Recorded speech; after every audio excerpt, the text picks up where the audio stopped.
United tax is destroying Erik ten Hag's chances in the transfer market. But what is it? Put simply, it's Manchester United being charged far more than everybody else because they're Manchester United.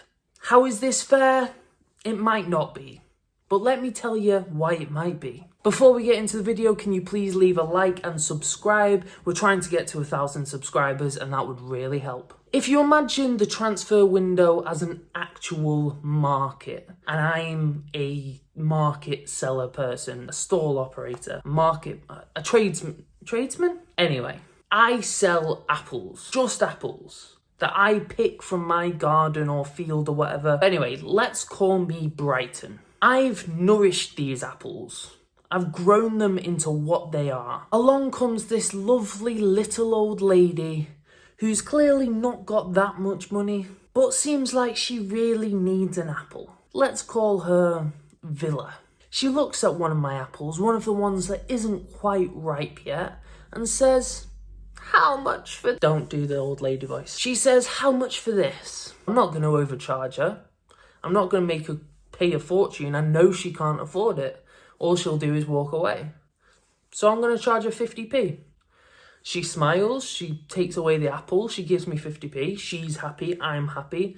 Bada bing, bada boom. Everything's fine. Now this big fella comes along in a red suit, looking important, looking rich, with a crowd of people around him sycophantically saying he's the best. He comes up to me and says, "Oi, I want that apple.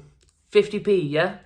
And in the background, all of his little mates are saying, "Oh yeah, he'd love 50p. Pathetic little apple man. He'll lap that up. He's so poor. We're absolutely massive. We can get all the apples we want." So what am I, Brighton, going to do? I'm not going to be treated like that. So I tell this man, Chester United, actually, that one's £2. It's a special one, you see. He doesn't want to pay. Refuses, walks away. All of his mates calling me unfair and prejudiced, whatever. But then his brother comes out of the blue. Get it? Brother comes out of the blue. Clearly looking a lot richer. No friends about him, but hey ho, some people are loners. He comes and shakes my hand and says, "I'd like to offer you £1.75 for that apple, please." Alright, he's polite.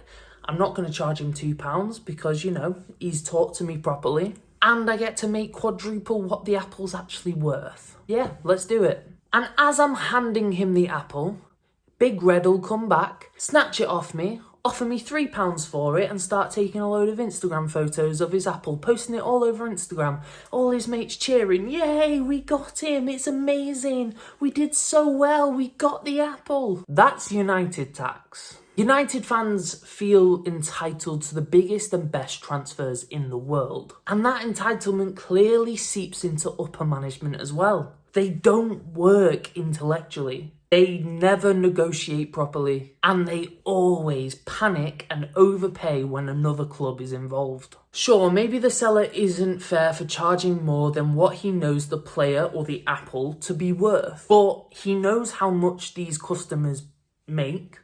He knows how much they can afford, and he also knows what buttons to press. At the end of the day, the game's the game. Will this ever change for Manchester United? Well, there needs to be a wholesale removal of that upper management structure, all of their negotiation staff, like it clearly just doesn't work.